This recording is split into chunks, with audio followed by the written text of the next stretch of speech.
하나님의 말씀은 로마서 11장 16절 17절 말씀을 보겠습니다. 다 같이 한 목소리로 오늘 말씀을 읽도록 하겠습니다.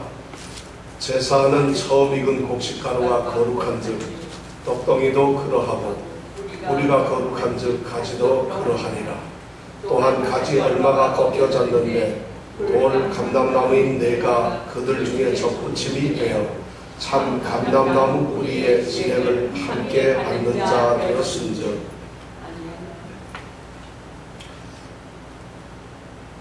바울은 11장의 1절에서부터 15절까지 오는 말씀 가운데서 그는 마음속에 고통이 있다고 말씀을 하고 있고 또 간절한 소망이 있다고 말을 하고 있습니다. 그것이 누구냐 하면은 바로 자기의 동족인 이스라엘 때문입니다. 이스라엘이 하나님을 떠나고 예수 그리스도의 복음에서 벗어나서 그들이 예수를 믿지 아니함으로 구원의 반열에 서지 못하는 것이 그에게는 고통이었고 또 그들은 언젠가는 하나님께 돌아올 수 있을 것이라는 그들을 향한 간절한 소망을 가지고 있었습니다. 우리는 11장 1절과 11절에서 이스라엘이 버려진 것 같지만 결코 버려진 것이 아니라 회복된다는 말씀을 우리는 생각했습니다. 이스라엘은 버려진 것 같았지만 이제 엘리야를 통해서 남은 자가 있는 것처럼 오늘날도 은혜로 택하심을 따라서 남은 자가 있다는 것을 바울 사도는 말을 하고 있습니다. 그것뿐만 아니라 이스라엘은 완전히 넘어진 것이 아니라 그들은 일시적으로 넘어졌고 실족했는데 그 실족의 목적이 이방인을 구원하기 위한 것이었다고 말을 했습니다. 이러한 말 속에서 바울 사도가 가슴속에 확신하고 있는 중요한 내용은 무엇인가 하면은 이스라엘은 반드시 회복이 된다는 것입니다. 이스라엘은 반드시 하나님께로 돌아오는 그러한 날이 있을 것이라고 하는 확신입니다. 이제 그런 확신을 가지고서 바울 사도는 교회에 다시 돌아올 하나님의 나라 하나님의 백성으로 다시 회복된 이스라엘을 생각하면서 오늘 읽은 말씀 16절에 보니까 아주 작은 두 개의 비유를 말씀을 하고 있습니다. 이 16절 비유의 말씀은 여러분들이 읽으신 대로 두 개의 좀 작지만 아주 소중한 비유로 이스라엘의 회복을 확신하고 있습니다. 첫째는 제사를 드리는 제사 의식의 생활 속에서 나타나는 비유고 또 두 번째는 농사를 짓는 일을 통해서 나타나는 비유를 바울 사도가 말하고 있습니다. 우리가 이 비유를 한번 생각해 보면서 바울 사도가 왜 이스라엘 민족이 회복될 것인가 하는 확신을 가질 수 있는가 하는 문제를 생각해 보겠습니다. 우선 첫 번째 비유인 제사를 지내는 제사 의식의 생활, 그 말씀은 16절 전반전에 나오는 말씀입니다. 제사하는 처음 익은 곡식 가루가 거룩한 즉 떡덩이도 그러하다는 말이죠. 오늘 이 말씀에 보면은 제사하는 이런 말이 있는데 사실 우리 성경에는 우리 한글 성경에는 제사하는 이런 말을 기록했습니다만은 헬라어 원문에는 제사하는 이런 말이 없습니다. 처음 익은 곡식가루가 거룩한 즉 떡덩이가 거룩하고 이렇게 되어 있습니다. 그런데 우리 한국어로 성경을 번역하시는 우리 선조들이 의역을 했다는 것이죠. 제사를 지내는 곡식가루의 처음 익은 열매를 말씀을 하면서 이 처음 익은 곡식가루는 당연히 제사를 드리는 것이라는 그런 전제를 가지고 하나님의 명령을 기억하면서 그들은 제사하는 이 말을 기록해서 넣어두었습니다. 오늘 이 제사는 처음 익은 곡식가루가 거룩하다는 이 말씀은 민수기 15장 17절에서 21절에 나오는 말씀에서 인용이 된 말씀입니다. 그 말씀은 이스라엘 백성들이 이제 광야 생활을 하고 가나안 땅을 눈앞에 두고 있을 때 하나님께서 이스라엘 백성들에게 말씀을 하십니다. 너희가 내가 인도하여 줄 그 땅에 들어가거든 그 땅에서 소산되는 음식을 먹을 때 처음 익은 곡식 가루를 취해서 그것을 나에게 거제로 드리고 너희들의 후손들도 똑같이 그러한 거제의 관습과 그러한 예배를 드리도록 하나님께서는 말씀을 하셨습니다. 그 말씀에 의해서 제사장들은 곡식가루, 처음 익은 그 곡식가루의 일부를 가져다가 그것으로 떡을 만들어서 제물로 드렸습니다. 그러니까 하나님께 제물로 드리려고 했던 그 떡덩이를 만들었던 그 가루, 취한 가루가 만약 거룩하다고 한다면은 당연히 그 거룩한 떡 가루로 만든 떡덩이는 거룩할 것이라고 하는 이러한 말씀을 이제 바울 사도가 하는 것입니다. 여기서 우리는 중요한 대표성의 원리라고 하는 것을 발견하게 됩니다. 이 말은 무슨 말인가 하면은 첫 열매는 그 나중에 열리는 모든 열매를 대표하고 있다는 것입니다. 그래서 첫 열매가 거룩하면은 그 나중에 모든 열매는 거룩하다는 이런 말입니다. 대표되고 있는 그 한 부분이 만약 거룩하다고 한다면 그것이 하나님께 드려진다고 한다면 그 부분을 제외한 나머지 전체가 다 거룩하고 하나님께 드려진 것으로 간주가 된다는 것이죠. 우리말로 하면은 부분이 전체의 운명을 좌우하고 영향을 끼친다는 이런 말씀입니다. 이 말씀을 우리가 요즘으로 이렇게 이해를 하면 이런 겁니다. 어떤 성도가 있는데 이 교회에 소속된 이 성도가 신실한 그리스도인으로서 삶을 살아가면은 그 한 사람을 보고 기독교와 그리고 교회를 평가할 수 있다는 것입니다. 한 성도가 우리가 각자로서는 하나님의 거룩한 교회에 소속된 구성원이지만 우리 각자는 하나님의 교회를 대표하는 대표자들이라는 것입니다. 그런데 우리 대표자들이 거룩할 경우에 교회는 거룩하다고 사람들은 생각하게 되는 것이라는 것이죠. 그러니까 우리 한 사람 한 사람 성도들의 이 자세와 신앙의 모습이 너무 소중하다는 이런 말씀입니다. 그 다음에 두 번째 이 예는 뿌리와 나무의 비유입니다. 뿌리가 거룩한 즉 가지도 그러하니라 이렇게 말씀을 하고 있습니다. 뿌리와 가지의 관계를 지금 이야기를 하고 있습니다. 이 뿌리와 가지는 근본적으로 그 본질이 같은 것입니다. 뿌리나 가지나 한 나무에 소속된 것인데 문제는 뿌리와 연관되고 있는 것들은 결과적으로는 가지에도 그대로 영향을 준다는 말씀입니다. 그러니까 가지의 어떤 특성이나 가지의 어떤 것을 결정하는 그 근원이 바로 뿌리에 있다는 것입니다. 이 말씀은 또 우리말로 하면은 근원과 전체는 각 부분을 영향을 준다는 것입니다. 이걸 또 우리 교회 말로 바꾼다면 이런 것이죠. 어떤 교회가 참다운 교회로 세워지고 하나님의 말씀 가운데서 정말 진리의 기둥과 같은 교회로서의 모습을 가진다면은 그 교회에 소속된 성도들 한 사람 한 사람에게 영향을 끼쳐서 모든 성도들은 참된 성도들로 바뀔 수 있다는 말씀입니다. 이거는 교회와 성도들의 관계를, 교회와 유대인들의 관계를 바울 사도는 이렇게 두 가지 비유로 말씀을 하고 있습니다.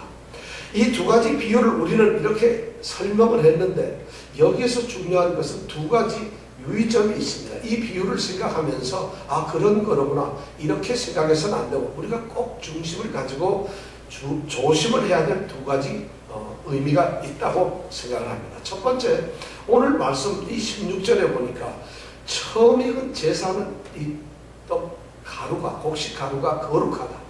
떡덩이도 거룩하다. 그리고 뿌리가 거룩하다. 가지가 거룩하다 하는 이 거룩하다는 말이 도대체 무슨 말이냐 하는 것입니다. 거룩이라고 하는 말 뜻을 모르면은 이 말씀을 우리가 이해할 수가 없습니다. 거룩하다는 말을 우리가 일반적으로 도덕적으로 순결하고 정결하고 도덕적으로 깨끗하고 흠이 없는 완전한 것을 말할 때 그 사람은 속되지 아니하고 거룩하다 이렇게 말을 합니다. 그런데 오늘 이 성경 말씀 16절에서 하고 있는 거룩하다는 말은 그런 의미로 사용된 것이 아니라 이것은 구별이 되었다는 말로 사용되고 있습니다. 구별이 되었다.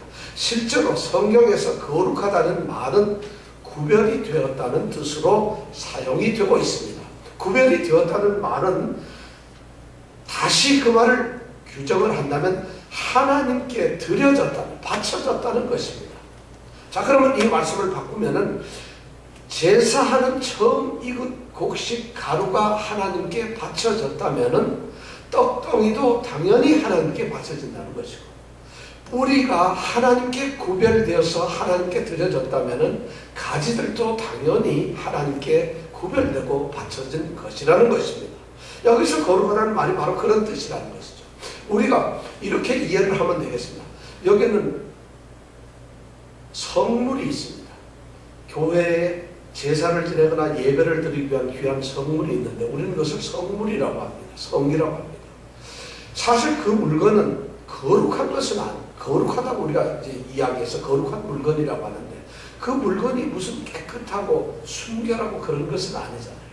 우리는 그 물건이 지금 제사와 예배로 구별을 한 물건이라고 하는 이런 뜻으로 우리가 사용을 하고 있다는 것이죠. 유대인들이, 이스라엘 백성들이 시내산에 올라갔을 때 시내산을 그들은 성산이라고 이야기합니다. 시내산 자체는 이 세상에 있는 산들과 똑같은 산입니다. 돌도 있고 흙도 있고 먼지도 있고 거기는 똑같은 그런 거룩하고 더 깨끗한 그런 산이 아니라는 것입니다. 그런데도 거룩한 산, 성산이라고 하는 이유는 그 산이 하나님의 말씀을 선포하도록 한 그렇게 구별된 산이라는 말입니다. 그래서 여기서 거룩하다는 말은 구별되었다 하는 이런 말입니다. 그래서 처음 익은 곡식이 뿌리가 구별되었다면 떡덩이와 가지도 구별이 되었다는 이런 말씀이죠. 이것을 우리가 기억을 해야 될 것이고, 두 번째는 우리가 흔히 오해할 수 있는 것이 처음 익은 곡식가루와 떡덩이 그리고 뿌리와 가지라고 하는 이런 문제에 있어서 떡덩이나 가지는 이 말씀을 통해서 보면은 바울 사도가 이스라엘이 회복될 것이라고 하는 그런 확신을 가지고 하는 말이기 때문에 지금은 회복되지 않았 그리고 언젠가는 회복될 불신 그런 자들, 그런 이스라엘 사람을 가지요 떡덩이로 지금 이야기하고 있다는 것을 우리는 짐작을 할 수 있습니다. 그렇다면은 처음 익은 곡식가루 뿌리는 누구를 말하는 것일까요? 처음 익은 곡식가루 뿌리는 누구를 말하는 것이겠습니까? 누구요? 하나님. 또 여기는 예수님까지 좀 나왔습니다. 네? 네. 일반적으로 이것을 두 가지로 생각하는데 어떤 사람들은 이미 하나님 앞에서 예수 그리스도를 믿기로 한 바울 사도의 그 당시에 초대 그리스도인들, 유대인으로서 남은 자로 교회 안에 그대로 이제 개종해서 그리스도로 개종된 그러한 유대인들, 그리스도인들을 처음 익은 곡식가루라고 이야기를 하는 사람들이 있습니다. 그런 인원을 이야기하는 사람들, 그래서 그 사람들이 뿌리가 되고 그 사람들이 처음 익은 첫 열매가 되어서 이제 회복되지 아니하고 회개치 아니한 이스라엘 백성들이 회복이 된다는 이런 말씀입니다. 그런데 이 말씀은 좀 맞지 않는 것 같아요. 이스라엘의 첫 믿은 사람들이 결코 이스라엘의 뿌리가 되는 것은 아닌 것 같습니다. 그래서 성경학자들은 이 처음 익은 곡식가루와 뿌리를 믿음의 조상인 아브라함과 이삭과 야곱으로 끌어올라갑니다. 그래서 우리 믿음의 족장인, 믿음의 이 이스라엘의 족장인 처음 하나님을 믿고 하나님의 부르심을 받았던 그들을 바로 우리는 여기서 말하는 처음 익은 곡식가루나 뿌리로 생각합니다. 실제 아브라함은 이스라엘 민족의 뿌리입니다. 아브라함을 통해서 이스라엘 민족이 나옵니다. 유대인들의 관심, 뿌리인 아브라함입니다. 그러니까 아브라함이 하나님의 부르심을 받은 하나님의 백성으로서 하나님이 택하신 출애굽기 19장에 말씀한 대로 열국 중에서 내 소유가 되고 내 민족이 될 것이라고 하는 그 하나님의 말씀처럼 이스라엘이 아브라함이라고 하는 뿌리에서 그 민족이 하나님의 백성으로 되었다는 이런 해석을 하는 분들이 있습니다. 이 해석이 제가 보기에는 더 맞는 것 같습니다. 처음 익은 곡식가루와 뿌리는 아브라함을 비롯한 우리 믿음의 조상들, 족장들을 이야기한 것이다. 왜냐하면 지금 바울 사도가 유대인들이 전체적으로 회복될 것이라는 확신을 가지고 있어요. 그래서 이 비유를 사용하고 있는 것이 처음 것이 거룩했는데 아브라함으로부터 하나님의 택하신 백성으로 그들이 선택되었는데 그리고 아브라함이 거룩하게 되었다고 한다면 하나님이 그 후손들을 당연히 거룩하게 하실 것이 아니냐는 이런 이 바울 사도의 의향을 드러내고 있습니다. 그렇다면 우리가 이런 말씀을 가지고서 하나의 의문점이 생깁니다. 곡식가루의 거룩함이 떡덩이의 거룩함이 되고 뿌리의 거룩함이 가지의 거룩함이 만약 된다고 한다면 다시 말씀드리면은 유대인의 거룩함이 민족의 그 족장들, 뿌리인 조상들을 통해서 그들이 거룩하게 되었다고 한다면은 그러면 이방인들은 어떻게 될 것인가? 이방인들이 만약 거룩하게 될 수 있다고 한다면 이방인들은 무엇을 근거로 해서 어떻게 그들은 무엇을 비롯해서 과연 거룩함을 이룰 수 있는 것인가? 이런 질문이 나올 수가 있습니다. 유대인들은 분명히 뿌리와 떡덩이, 가지, 처음 익은 곡식가루와 떡덩이로서 이미 거룩함을 받을 수 있는 바울의 확신적인 그런 회복의 확신이 있는데 지금 그리스도인으로서 교회의 소속원이 된 이 이방인 그리스도인들 그리고 장차 또 믿게 될 수많은 이방인들은 무엇을 가지고서 무엇에 의해서 그들은 거룩함으로 이룰 수 있겠느냐는 것이죠. 그 대답이 바로 17절에 나오는 것입니다. 그래서 17절 말씀이 무척 소중합니다. 이 17절의 비유는 우리가 흔히 얘기하는 감람나무 비유, 접붙임의 비유라는 것으로 우리가 알고 있습니다. 너무 소중한 비유고 이 비유는 기독교인들이 거의 다 아는 것이죠. 접붙임을 당했다. 우리는 접붙임을 받았다. 17절은 이렇게 됐습니다. 또한 가지 얼마가 꺾여졌는데 돌 감람나무인 내가 그들 중에 접붙임이 되어 참 감람나무 뿌리의 진액을 함께 받는 자 되었거든. 되었은즉 그렇게 되었다는 것입니다. 자, 그런 말을 하면서 이 비유가 바로 그런데 이스라엘 비유에서 가만히 보면은 나무 비유가 상당히 많습니다. 이스라엘을 비유하는 무화과 나무를 이스라엘 민족이라고 비유하고 있는 것이 구약에 많이 나옵니다. 또 포도나무를 비유를 합니다. 시편에 보면은 시편 80편인가에 보면 애굽 땅에서 포도나무 한 가지를 가지고 와서 바로 우리가 살고 있는 이 가나안 땅에 그 모든 족속을 쫓아내고 거기다 심었다 하는 이런 말씀을 하고 있습니다. 이스라엘은 그러니까 무화과 나무나 포도나무로도 비유되는데 오늘 말씀해 보니까 감람나무를 비유하고 있습니다. 자, 참 감람나무들이 오늘 이 비유를 가만히 보면 17절은 이런 말씀입니다. 참 감람나무 가지들이 꺾여졌습니다.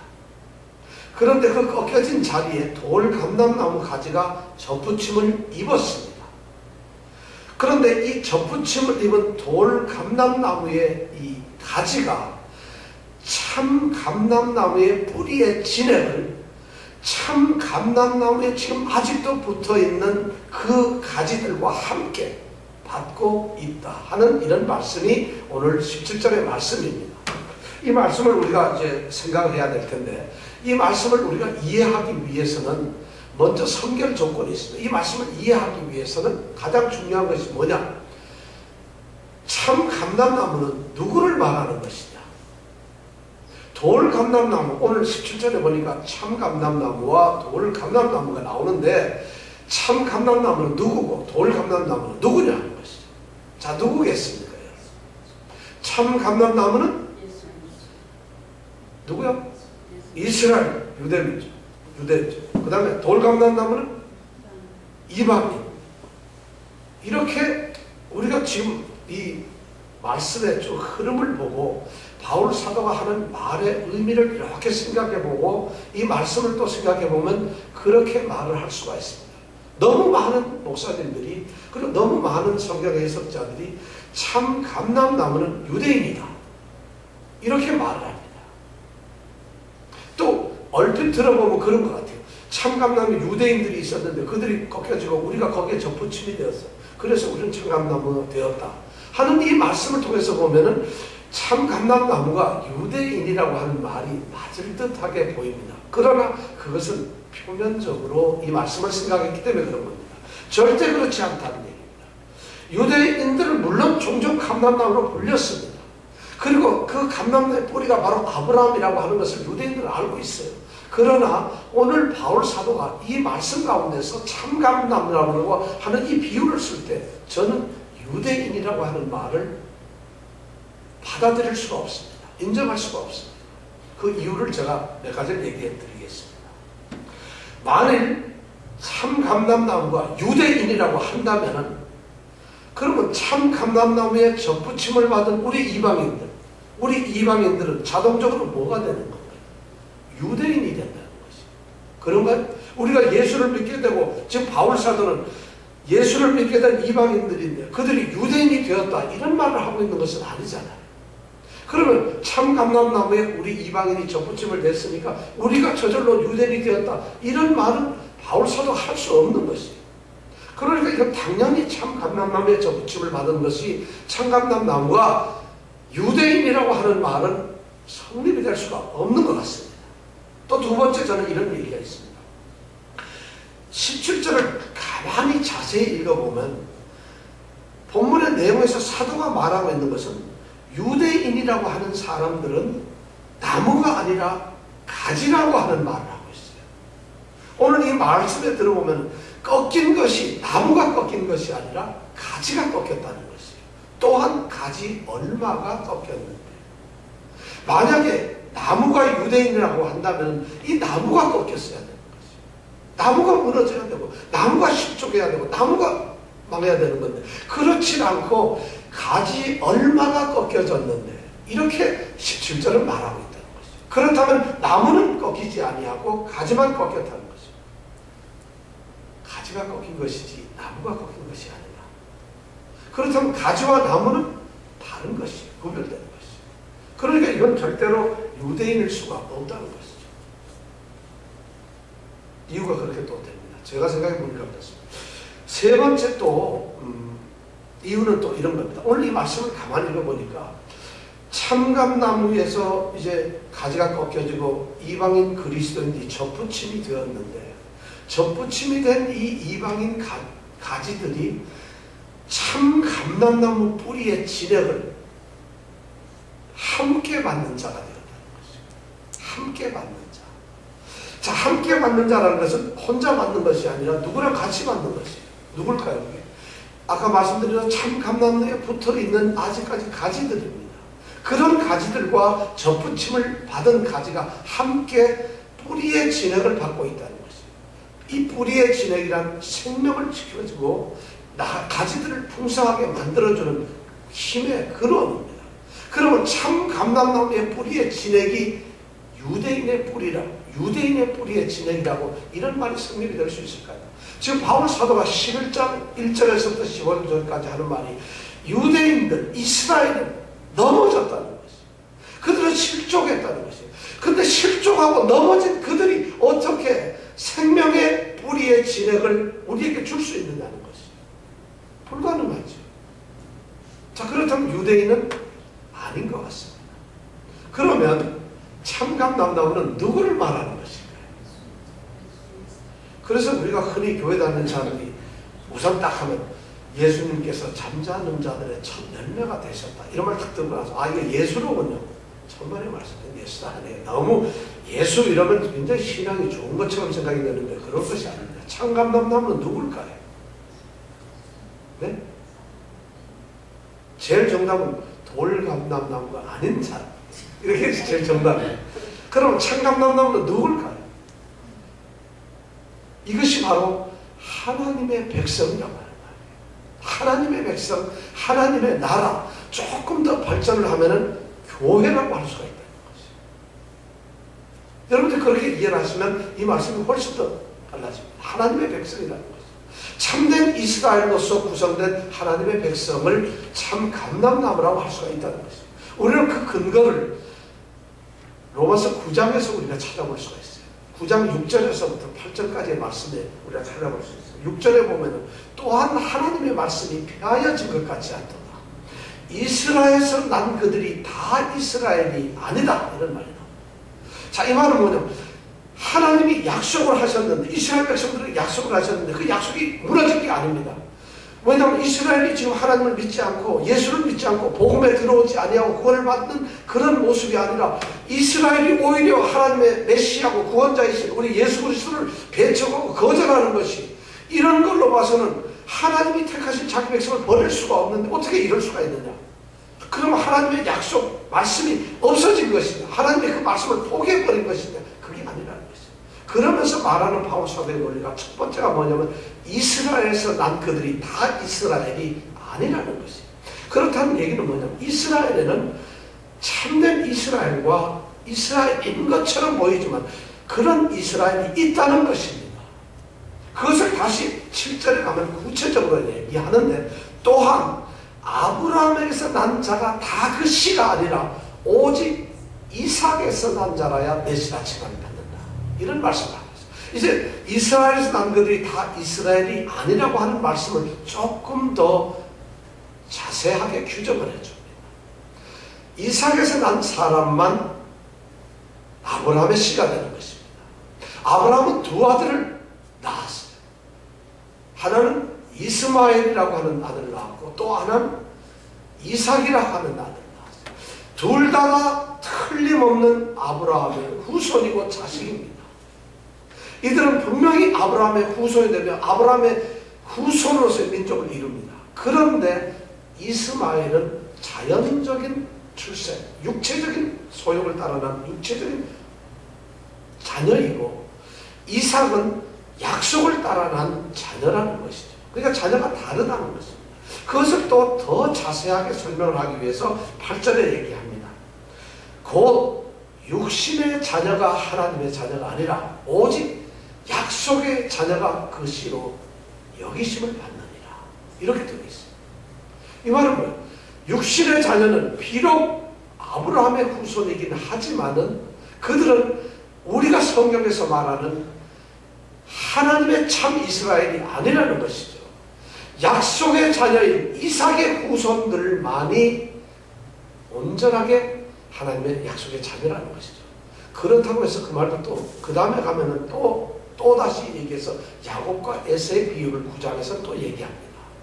하나님께서는 하나님의 독단적인 의지를 가지시고 에서는 버리고 야곱을 취해서 비로소 야곱을 통해서 이스라엘이 이루어집니다. 야곱을 통해서 야곱의 후손들이 이제 진정한 이스라엘이 된다는 것입니다. 약속의 계통을 받고 약속의 족보 속에 들어간 육신의 족보가 아닌 약속의 족보를 가지고 있는 사람들이 바로 참된 이스라엘. 그들을 우리는 성경에서 하나님의 백성이라고 부른다는 것입니다. 그래서 하나님의 백성이 결국 누구라고요? 참 감람나무라는 것입니다. 하나님의 백성은 이스라엘 민족 전체를 얘기하는 약속의 자녀들, 영적인 자녀들이고 영적인 민족이라는 것입니다. 더 나간다면 그들이 교회라는 것입니다. 그것이 왜 교회입니까? 이스라엘 민족, 영적으로 선택된 참 감람나무인 그들이 왜 교회냐? 놀랍게도 사도행전 7장 28절인가요?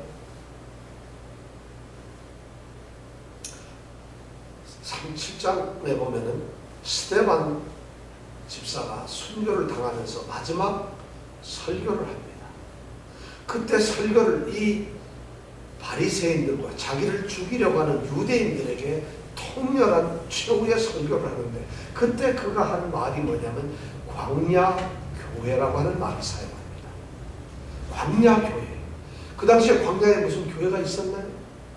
광야에 그들이 무슨 교회를 세웠나요? 아, 성막을 세웠다? 지금 스데반 집사가 말하고 있는 것은 성막, 회막을 이야기하는 것이 아니라 이스라엘 민족 전체를 광야 교회라고 말하고 있다는 것입니다. 구약시대에 하나님이 선택한 하나님의 백성들은 교회였다는 것이죠. 그러니까 참 감람나무는 다시 말씀드리면 교회라는 것이에요.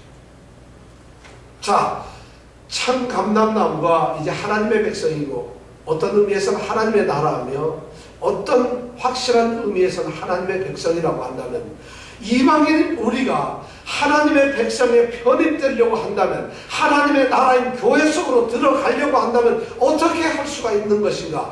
교회 안에서 유대인과 이방인의 위치와 다름은 무엇인가? 그들은 교회 안에서 어떤 위치를 가지고 있는가 하는 것이 17절의 핵심적인 내용입니다.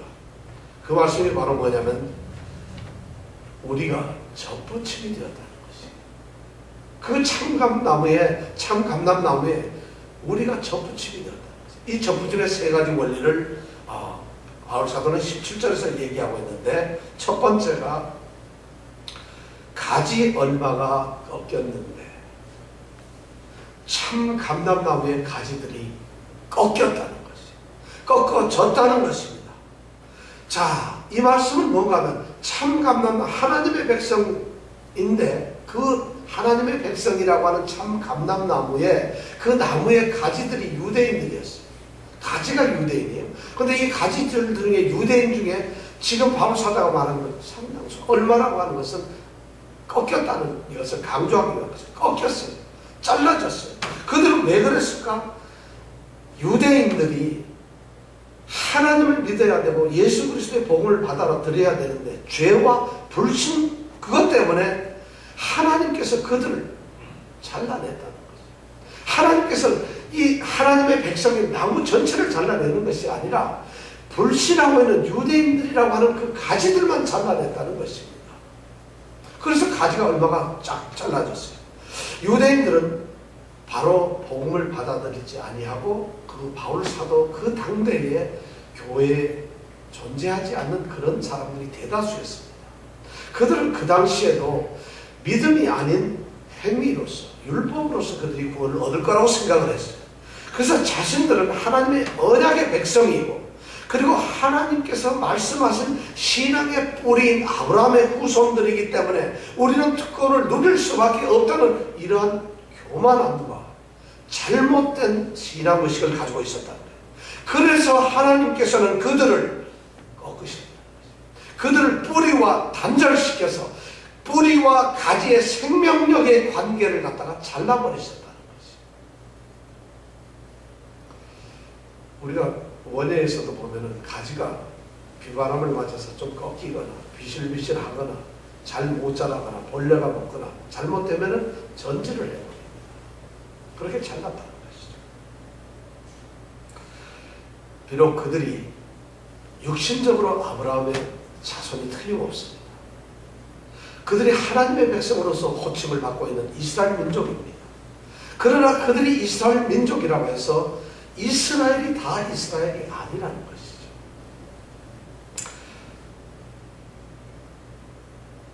가지가 얼마 꺾였다. 이것이 접붙임의 첫 번째 원리입니다. 그들이 꺾였는데, 그들이 꺾여야만 그 다음 일이 진전이 되는데, 두 번째가 뭐냐면 가지 얼마가 꺾여졌는데 돌감람나무인 내가 그들 중에 접붙임이 돼요. 이것이 두 번째 원리입니다. 자, 돌감람나무인 내가, 이거는 이방인들을 얘기하는 거죠. 왜냐하면 우리가 이 말씀을 내가 이방인인 너희에게 말하는구나, 내가 이방인의 사도인 만큼 내 직분을 영광스럽게 여기노니, 지난주에 우리가 생각했던 거예요. 이방인들에게 지금 말을 하고 있어요. 돌감람나무인 내가, 이방인들이 어떻게 그들 중에 접붙입니다. 그들 중이라는 건 바로 이 원 참 감람나무인데 아직도 가지 중에는 꺾이지 아니한 온전한 하나님의 백성들이 있다는 거예요. 그런데 꺾여진 그 자리에 우리가 접붙임을 입었다는 것이죠. 이것이 접붙임의 이제 원리입니다. 성경학자들 중에서 많은 사람들이 이 접붙임의 원리에 대해서 고개를 저었습니다. 이거 잘못됐다는 것이에요. 왜 그런가 하면은 농사 원예법에 보면은 좋은 나무에다가 나쁜 가지를 접붙임하는 것은 있을 수 없다는 것이죠. 돌감람나무에다가 좋은 가지를 하는 이것이 원예법이라는 것이죠. 그러니까 바울 사도는 원예법도 모르고 엉뚱한 소리를 하고 있다. 유명한 성경학자들이 그런 말을 합니다. 또 한 발 더 나가서 어떤 사람은 나드라고 하는 신학자는 바울이란 이 사람은 도시에만 살아가지고 농촌에 한 번도 안 살아가서 쓸데없는 소리를 하고 있다. 이런 말을 하고서 지가 무슨 말을 하고 있는지도 모르고 있다. 그분들이 성경을 좀 판단하고 있다는 것이죠. 그런 말을 하고 있는 분들이 있어요. 그런데 또 1905년도에는 윌리엄 램스라고 하는 참 대단히 훌륭한 성경학자가 또 이 말씀을 연구하면서 그 당시에 유대인들의 그 원예법 또 그 후에 자기가 이 살던 시대 그 원예법을 가만히 보니까 어떤 좋은 감람나무가 오래되어서 비실비실 하게 되면은 거기를 가지를 쳐내고 다른 감람나무 이 가지를 갖다 접붙여가지고 그 과실을 접붙여 놓으면은 이 새로운 거에 의해서 힘을 받게 되고 이 나무들이 활기를 찾아서 좋은 열매를 맺게 되는 그런 것이 있다는 것이에요. 이걸 발견해내서 바울 사도의 말은 옳다. 그것도 또 틀린 말이에요. 뭐 우리가 접붙임 받아서 이 참감나무가 갑자기 활기를 띱니까? 그냥 그렇게 하는 건데 사람들을 자꾸만 이런 하나님의 말씀에 바울 사도가 한 말씀을 우리의 생각으로 평가하는 것이 바울 사도가 이 말은 진정을 하고 싶은 말이 뭐냐? 이방인들이 하나님의 백성으로 편입이 되었다는 것을 우리에게 분명히 이야기해 주고 싶은 것이에요. 그것을 알려주고 싶은 것이다. 우리 돌감나무인 우리 이방인들이 이제 잘려진 그 가지 자리에 그 남아있는 가지들과 함께 이제 우리가 접붙임을 들었습니다. 이방인들은 본래가 이스라엘 민족들이 아니죠. 근데 그들이 어떻게 접붙임을 받았을까요? 믿음이라고 하는 도구를 가졌다는 거죠. 그리스도의 피로 그들이 믿음을 가졌다는 거죠. 그래서 그리스도의 피로 그들이 가까워졌어요. 둘이 한 몸이 되었다는 거죠. 십자가로 둘이 하나님과 화목이 되었다는 거예요. 그래서 이 둘이 하나님 앞으로 같이 나아갈 수 있는 그런 권리를 받았다는 것입니다. 그래서 믿음 때문에 이들이 접붙임이 되었습니다. 그러니까 이방인들이 잘못된 돌감나무인 이 가지들이 유대 민족에게 접붙임을 받은 것이 아니고 어디에 접붙임이 됐다고요? 하나님의 백성, 하나님의 교회에 우리가 들어오게 됐다는 것입니다. 이것이 접붙임의 권리입니다. 그래서 우리는 접붙임이 되어서 이 땅에서 전혀 이스라엘 밖의 사람들, 그리스도 밖에 있는 사람들, 약속의 언약들에 대해서 외인이었던 사람들, 하나님도 없었던 사람들, 이런 사람들이 드디어 우리는 하나님의 백성 안에로 편입이 되고 누구의 후손이 되었을까요? 아브라함, 그 하나님의 백성의 뿌리인 아브라함의 후손들, 자손들이 되었다는 것입니다. 이것이 바로 접붙임의 원리의 두 번째입니다. 자, 그럼 세 번째 원리는 오늘 17절의 마지막 말. 참 감람나무 뿌리의 진액을 함께 받는 자가 되었다는 것입니다. 참 감람나무 뿌리의 진액을 함께 받는 자가 되었다. 자, 우리는 아브라함이라고 하는 그 믿음의 조상, 아브라함의 자녀가 되었어요. 그래서 이제 아브라함에게 속한 우리는 후손들이 되었어요. 그러니까 아브라함에게 하나님이 약속하셨던 이제 내 후손을 하늘의 별같이 바다의 모래같이 많게 하리라. 내가 복의 근원이 없어 너를 통해서 많은 사람이 구원을 얻게 될 것이고 복을 받을 것이라는 그 복의 모든 유업들이 아브라함의 후손이 된 우리 그리스도인들에게 주어졌다는 것입니다. 이것이 바로 뿌리의 진액을 함께 받는 자가 되었다는 것입니다. 이제는 우리가 언약 백성으로서 언약 백성들에게 약속되었던 그 영광스러운 축복들이 우리의 것이 되었다는 것입니다.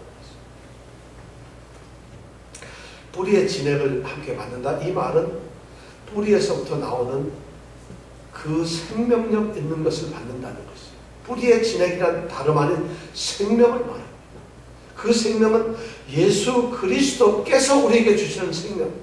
다시 말씀드리면 그것이 바로 예수 생명이라는 것이죠. 예수 생명을 통해서 우리가 가지가 돼 접붙임을 받고 드디어 힘을 받고 우리가 그렇게 됨으로써 하나님의 백성이 되었고 이제 그런 생명력의 근원을 통해서 우리는 아브라함에게 약속됐던 모든 축복을 우리의 것으로 받을 수가 있다는 것입니다. 갈라디아서 3장 29절은 이렇게 말합니다. 너희가 그리스도께 속하면 곧 아브라함의 후손이요 자손이니 약속대로 유업을 이을 자니라. 우리가 그리스도에게 속하면 아브라함의 자손이 됐다는 것이고 그렇다면 당연히 아브라함의 후손 유업을 이을 자라는 것입니다. 우리 그리스도인들이 그렇게 되었다는 것입니다. 이것이 바로 접붙임의 비밀입니다. 우리 그리스도인들은 바로 그렇게 해서 우리 오늘 이 자리에 앉아있는 분들 유대인들 계세요? 없죠. 우리 이방인들이 바로 그리스도인이 된 것이 바로 참감람나무에 접붙임되었다는 이런 말씀을 하고 있습니다. 우리는 이 말씀을 통해서 기억해야 될 것은 이방인은 너희에게 말한다고 하는 이 바울사도의 말씀처럼 우리가 그리스도인이 되었어요. 하나님의 백성에 편입된 하나님의 자녀들이 되었다는 것이 하나님의 백성이 되었다는 것입니다. 그리고 우리는 하나님의 백성으로서 이 세상에 살아가면서 그 유업을 받을 자로서 하나님의 모든 약속된 유업과 축복이 우리에게 주어졌다는 것입니다. 그런데 가장 중요한 것이 뭐냐면 우리는 그 뿌리의 진액을 받아야 된다는 것입니다. 우리 성도들이 어떻게 살아야 하겠어요? 참된 그리스도인 하나님의 백성이 된 하나님의 교회의 구성원이 된 우리 성도들은 그리스도인들은 어떻게 살아야 되겠어요? 뿌리의 진액 예수의 생명을 가지고 살아야 된다는 것입니다. 예수의 생명 그것을 가지고 그것을 근거해서 살아야 된다. 그냥 성도가 아니라는 것이 우리는 단지 호적을 옮겨져가지고 유대인에 들어가는 것이 아니라 전혀 소망이 없던 자리에서 하나님의 백성의 자리로 옮겨갔다는 것입니다. 전혀 세상에서 호적을 가지고 있었던 사람이 이제 교회 안에 교정부에 이름을 썼다는 것이 아니라 하나님의 생명책에다가 이름을 기록한 성도들이 되었다는 것입니다. 그러니까 우리는 이제 성도라는 거예요. 거룩한 무리예요. 아까 말씀드린 대로 하나님께 바쳐들어진 구별된 사람들이 바로 우리라는 것입니다. 이제 여러분 우리는 돌감나무가 아닙니다. 돌감나무의 가지도 아닙니다. 돌감나무를 열매 맺는 그런 종자들이 아니라 우리는 접붙임을 받아가지고 참 감람나무의 뿌리의 진액을 끊임없이 받아가면서 아름다운 감람나무의 열매를 맺게 되는 그런 감람나무가 되었다는 것입니다. 바로 그것을 우리가 인식하라고 바울 사도는 너 이방인은 너희에게 말하노라 이런 말씀을 하고 있어요. 이 축복이 우리에게 있기를 원합니다. 정말 그런 모습으로 우리가 살아가기를 원합니다. 기도하겠습니다. 오늘 말씀을 통해서 우리에게 하나님께서는 하나님의 위대한 비밀과 섭리를 깨닫게 하십니다.